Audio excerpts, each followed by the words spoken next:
Saya itu kadang berpikirnya sederhana. Kenapa saya katakan pikirnya sederhana begini?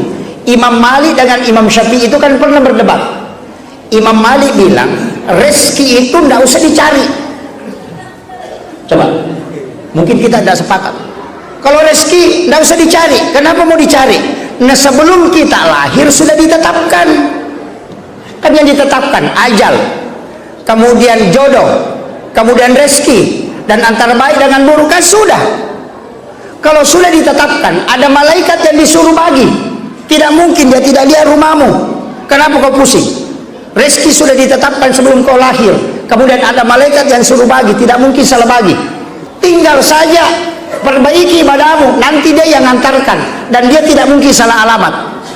Itu prinsip Imam Malik. Imam Syafi'i menolak, tidak bisa. Rezeki itu harus kita cari. Kenapa?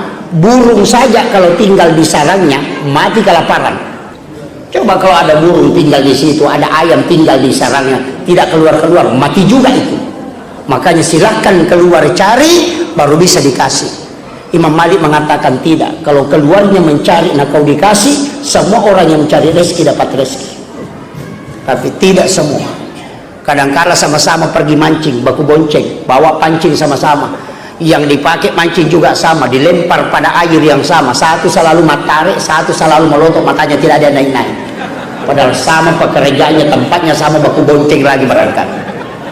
Makanya Imam Malik mengatakan tidak, rezeki itu tidak usah dicari, tunggu saja, perbaiki saja ibadahmu.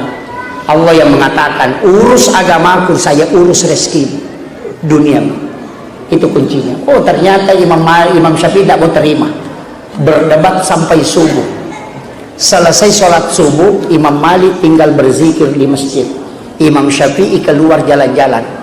Dia temukan orang panen anggur, dia singgah bantu. Setelah selesai panen, dikasih anggur satu keranjang. Apa kata Imam Syafi'i? Inilah yang saya perdebatkan tadi malam. Imam Malik duduk di masjid, tidak ada nada apa. Rezeki harus dicari, makanya saya dapat karena saya keluar, saya yang dapat. Tapi itu anggur dia bawa ke rumahnya Imam Malik, dia perlihatkan untuk membuktikan pendapatnya benar. Baru diletakkan Imam Syafi'i di mejanya.